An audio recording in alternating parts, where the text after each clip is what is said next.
break down the key differences between front end and back end development and why mastering both is crucial. Yeah, absolutely. So front end is what the users will see and interact with.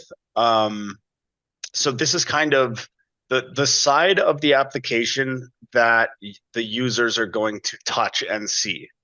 Okay, like this is going to be like colors, shapes, positioning, sizes, animations, all that stuff we put under the front end category.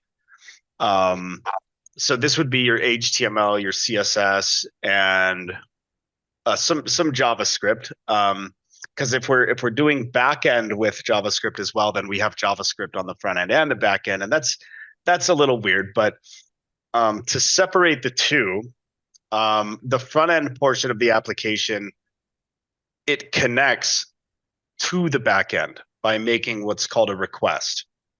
So we send this request and it goes to a very specific place, right? It's going to go to a specific IP address and a specific port. And then on your back end, this is a separate application that loops and waits for these requests. Now, when these requests come in, we use Node.js here at Clarusway, and this is how we program our server-side code. So the separation is, where you're trying to do something for the user is the front end. If you need to display some information, then your front end needs to request that information so that the server can figure out what was requested and then send back what's called a response. And then your front end takes the response and then displays that data for the user. So the back end would be, we use Node.js to build our servers.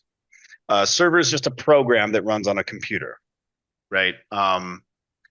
This is where the database would live, or our API, which is just it's basically the server. That would make more sense later. But what the server handles is like, hey, is this resource that's being requested, like, am I allowed to send back this requested resource, for example? You get to sort out all of the logic for what data to store and then what data to send back. So it's that way, you get to control how secure the data is and how the data can be accessed, right? So there's things that go into that, like authentication, and then we call it authorization. So authentication is like, did they log in, right? And then authorization is, do they have the proper authorization to view this resource, for example, or to delete this resource, or to modify a resource. So we need the two in order to make a full application.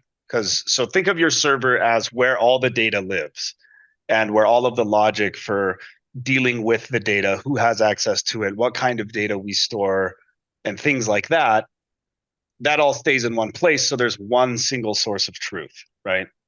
And then all of the people, or the clients, as we call them, connect to that server.